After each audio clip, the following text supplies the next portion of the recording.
Today we're going to discuss being able to record your own screen for doing various projects. First we'll look at downloading the software. It is called OBS Studio, which is short for Open Broadcaster Software. You see here I did a Google search for OBS free screen recorder. It takes us to obsproject.com. Click on it, load it in. This is the symbol you're looking for. And essentially you just download it based on what you're running. Most people will be doing Windows. As you can see, when I clicked on it, it automatically downloaded the file. And what you do is you would double click it, open it, install the files. Once it's open, I'll give you an example. This is going to look weird because it's going to show it inside of itself recording. But this is the OBS software.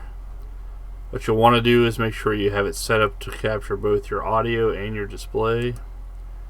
If you're like me and have dual monitors, you'll have to go in and select the right monitor. But you can see here with the plus button, you can choose what you want to record. In this case, display capture. And I'm going to just for now call it display capture 2. And what I can do is now I can choose between the two different displays I have up. The current display is my normal 1080p display. I can also look at my 4K display. I will warn you that 4K for some reason sometimes doesn't record properly. So if you can, try to do it on a lower resolution display. I'll do an additional follow-up video when I determine how to do the 4K. So here in this case we'll display 1920 by 1080. I would normally hit OK. And as you can see here, it's one of the two being recorded. I can turn the one off and just have it record the other, or vice versa. And looking through here, audio is also important to capture. This is obviously the output. This is coming from, if I was watching, say, a video on YouTube or something like that, and I wanted to capture the audio from the broadcast, I would have to use the audio output capture. But for today's recording and projects, we're just going to look at capturing the display. As you can see, it's also recording the microphone.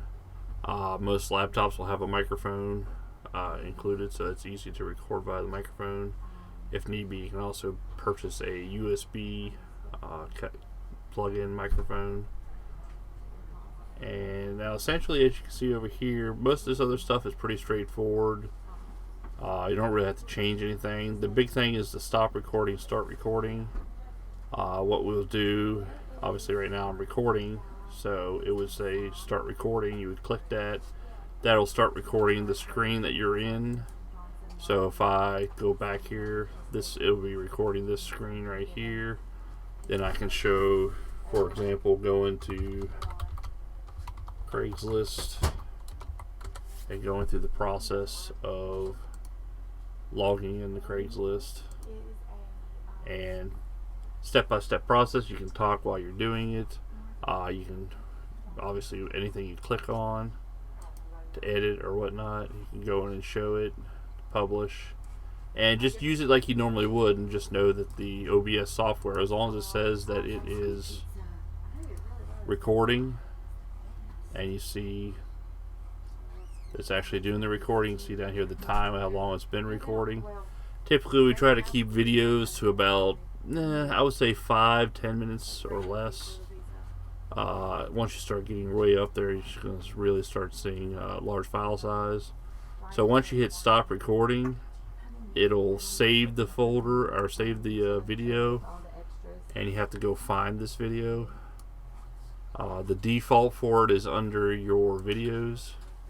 You can see here there's a multitude of them, and it's refreshing itself right now to show that there's one in progress, which is the one that I'm recording right now. But usually it's date stamped and time stamped, so I can go back here and look at what I've recorded in the past. You'll probably would want to take these files and move them into your own folder to keep track of videos that you're creating, and rename them to something more important, like rename this one as the Craigslist process. And then once you have the file the way you want it, the easiest way to share it to people, because these file sizes are usually pretty large. In this case, like this one short video was still 100 megabytes in size. You'll want to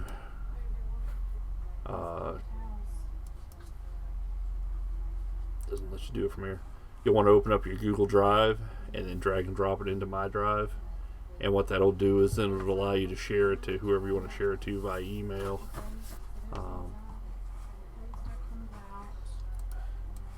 So for example, Google Drive. As soon as your Google Drive decides to load, I'll take this, say this particular one, just drag and drop. See, it's uploading right now. I can either select it here, or I can actually go into the drive and find it. Videos take a little bit to actually upload, especially if they're a larger file size. So eventually they should show up to be able to share it. You can see right here, open just now.